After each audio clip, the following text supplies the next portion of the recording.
咁喺教會入邊咧，有陣時我哋都會聽到唔少嘅紛爭啊、爭執啊，諸如此類啦。咁喺聖經入邊咧都有呢個情況嘅。使徒行傳第6章第1節，佢就話咧，當時門徒增多咧，就有講希臘話嘅猶太人咧，就同希伯來人發怨言，因為日常生活上邊咧就忽略咗佢哋嘅寡婦啦。咁於是教會當時嘅處理方法咧，就係揀咗7個人，就派佢哋管理呢啲飯食啊嘅問題嘅。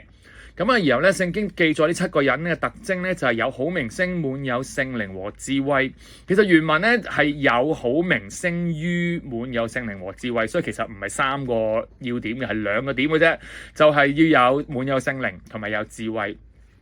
滿有聖靈咧，其實係講緊咧處理教會問題嘅時候咧，就唔係淨係講緊管理嘅能力嘅，係唔可以忽略喺信仰上面嘅扎根同埋追求。後邊經文記載司提反講道嘅質素咧，你又知道其實佢係一個非常之認識信仰喺靈性裏邊好長進嘅一個人。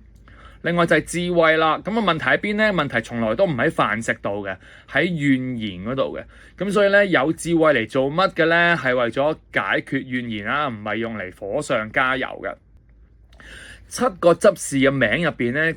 原文全部都係希臘名，咁所以咧明顯咧教會咧係想針對語言不通所產生嘅問題。呢個都幾有趣，因為咧當時教會應該係12門徒最大啦，但係佢哋會將佢嘅權力咧下放俾有希臘背景嘅人。其實好明顯咧，話俾佢哋聽咧，其實佢哋真係想處理好件事，處理個核心怨言嘅問題。咁你幻想下，如果我哋今日教會可能係有新移民背景，同埋嚟自香港嘅弟兄姊妹，如果有爭執，教會會唔會將解決問題嘅權力即係交晒俾有新移民背景嘅人呢？咁呢個權力與處理問題核心嘅平衡咧，呢個其實都好值得我哋參考。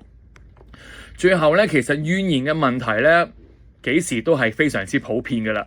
猶太人咧就一向仇視希臘人啦，猶太教入邊咧嗰啲支派咧都互相敵視嘅，即係例如嗰啲撒都該人啊、奮銳黨啊、法利賽人啊，你發現佢都成日都不和嘅。咁教會嘅咩叫合一咧？特別對於呢個使徒行傳嘅讀者提亞非羅呢個咁有社會影響力嘅人嚟講，究竟點樣做先至能夠減少唔同文化立場嘅仇恨呢？